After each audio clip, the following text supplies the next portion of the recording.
There's something I love about building show gardens. I'm not sure what it is, it's sort of a sick obsession of mine. I love the fact that there's so much planning involved, there's chaos in the build-up, and then it lasts for 5 days and then you take it down. And I've been lucky enough to build show gardens all over the world, in Sydney, in Melbourne, in England, and even in China. And in 2023, this is my show garden at the Melbourne International Flower and Garden Show. It's called the Container Garden by Richgro. Obviously, because there's 2 containers in it, but I know that Richgro makes some of the best potting mixes, and you can make some of the best pot combinations with those potting mixes. I've just taken a play on the word and used real-life containers. I wanted to create a design that was all about entertaining, so we've got various entertaining spaces. But I also wanted to use recycled materials, and add a contemporary twist on them. So a garden doesn't have to be rustic if you're using recycled materials, it can be quite a contemporary fare like this. In the first container, we've got a dining room. There's a hanging fireplace with a petrified moss wall behind it. You then step into a courtyard, which is a lovely open lawn with an incredible charcoal grill for cooking. The lawn is Tif-Tup Hybrid Bermuda, so it's really hard wearing, but we've got these mounds of Sergrange zoysia in there as well for laying back on the grass and really taking in the view. Into the back container, you've got a sofa and a relaxing zone with a fantastic green wall across the back. It's a great spot to sit down, look over the water feature you've just stepped across, and take in the garden from another view. On top of that container is a rooftop garden. Because there wasn't enough work in all the rest of it anyway, I thought I'd add a little bit more to it.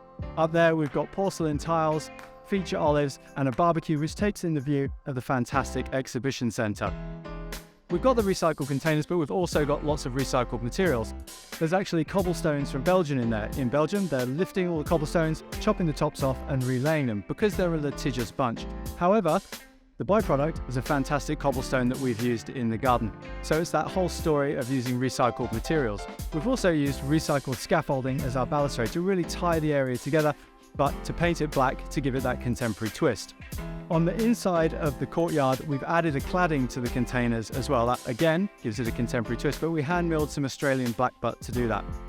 With the planting, that's one of my favourite things to do. The front garden beds are all about hot, sunny plants. We've got fan aloes, we've got agave parii, we've even got this new plant on the market called Distilium that can take sun and shade. I've combined that with these sculptures from Lump just to add a little bit of gravitas to the front of the garden.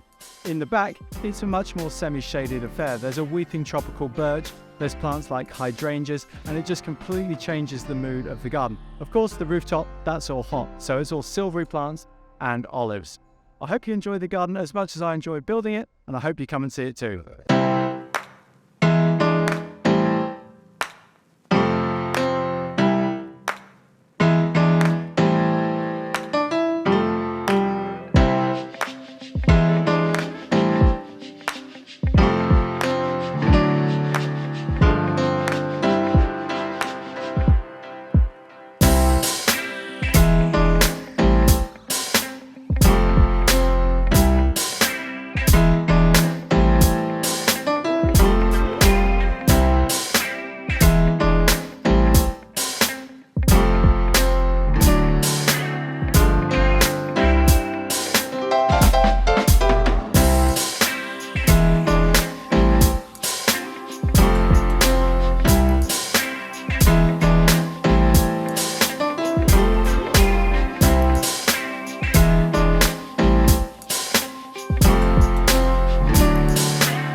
And after 9 long days of building, I'm happy to announce that we were awarded a gold medal were awarded the Best Award for Plant Life at the show, and the big one, Best in Show. I would like to thank everybody who worked on the garden, everybody in my team, and of course, thank Richgro for their support.